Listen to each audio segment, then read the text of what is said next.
This is the story of The Snail and the Whale by Julia Donaldson.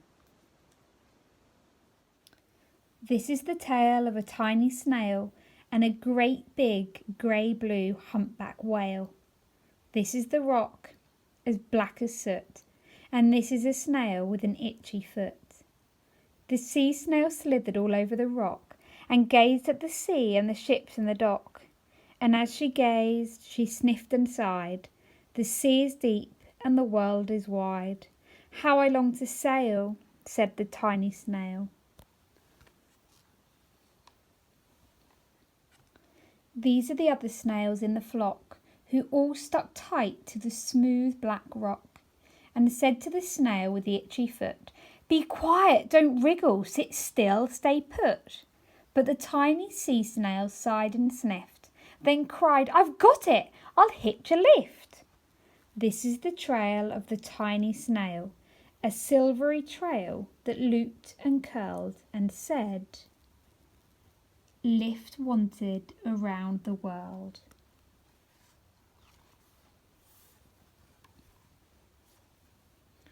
This is the whale who came one night when the tide was high and the stars were bright, a humpback whale immensely long, who sang to the snail a wonderful song of shimmering ice and coral caves and shooting stars and enormous waves.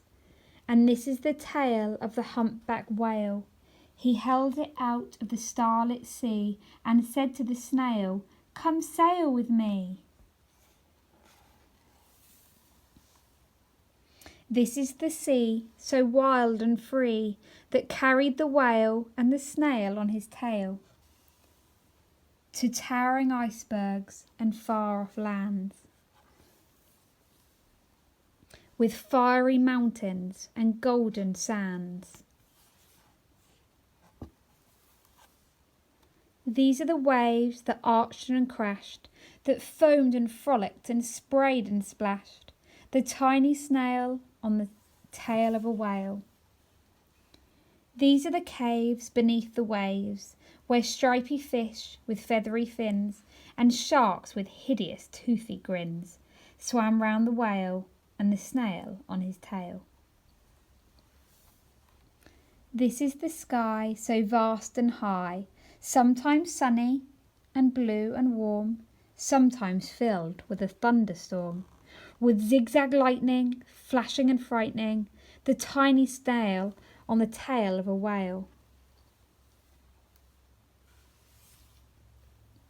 And she gazed at the sky, the sea, the land, the waves and the caves and the golden sand. She gazed and gazed, amazed by it all, and she said to the whale, "I feel so small."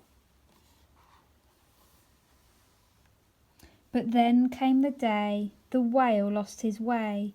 These are the speedboats running a race, zigging and zooming all over the place, upsetting the whale with their ear-splitting roar, making him swim too close to the shore. This is the tide slipping away. And this is the whale laying beached in a bay. "Quick off the sand, back to sea," cried the snail. "I can't move on land, I'm too big," moaned the whale. The snail felt helpless and terribly small. Then, "I've got it," she cried, and started to crawl.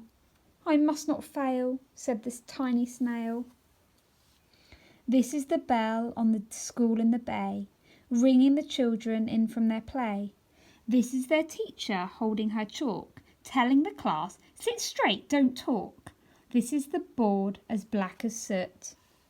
And this is the snail with the itchy foot. "A snail, a snail!" The teacher turns pale. "Look," said the children, "it's leaving a trail." This is the trail of the tiny snail, a silvery trail saying, "Save the whale." These are the children running from school, fetching the firemen, digging a pool, squirting and spraying to keep the whale cool. And these are the villagers shouting, "Hooray!" as the whale and the snail travel safely away.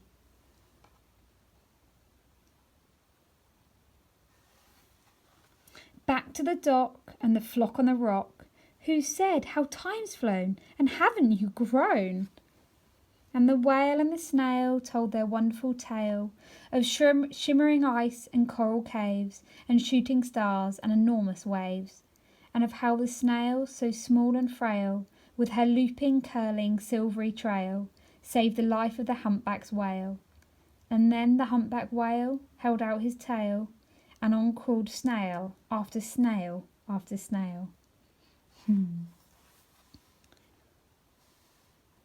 And they sang to the sea as they all set sail on the tail of the grey blue humpback whale.